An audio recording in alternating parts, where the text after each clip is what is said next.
Interesting জিনিস হলো যখন হারিকেনের জন্য পাওয়ার কাট হয়ে গেল।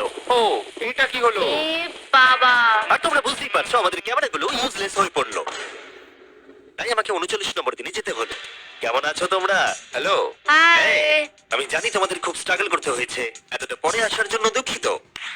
একটু দাঁড়াও। ও এই তো অনেকক্ষণ সময় লেগে গেল। তোমরা আবার কফি তৈরি করতে পারবে, রান্না করতে পারবে, তোমরা হট শাওয়ার নিতে পারবে। ও বাঁচা গেল। তাহলে কাল সারপ্রাইজ নিয়ে দেখা হচ্ছে। ও আমি খুব এক্সাইটেড। ইয়ে, পাওয়ার অন হয়ে গেছে। দেখো লাইট জ্বলছে। আমার সত্যি মজা হচ্ছে। আবার লাইট ফিরে এসেছে। এক্ষুনি গরম খাবার খেলাম, স্নান করে এলাম। এখানকার জীবনটা ভালোই লাগছে। আজকে 40 নম্বর দিন।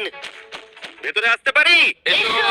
এই টিভিটা হলো তোমাদের গিফট, যার জন্য কোনো টাকা লাগবে না, কিন্তু প্রত্যেকটা মুভির জন্য $10,000 করে দিতে হবে। ভাবার জন্য 1 ঘন্টা সময় পাবে। মজা করো। বাপ রে, এখানে এতগুলো মুভি আছে। নোলেনের ডকুমেন্টারিটা দেখতে পারো।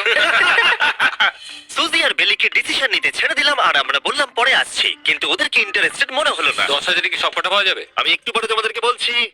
না, তুমি এখন এখানে চলে আসতে পারো, কারণ আমরা দুজনেই ভেবে নিয়েছি কি করতে হবে।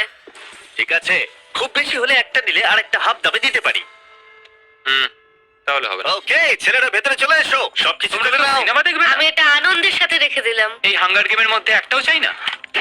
আমি চেম্বারে টিভিটা রেখে এলাম এটা মনে করাতে যে ওরা কি পেতে পারতো, কিন্তু আমি এটা জানতাম না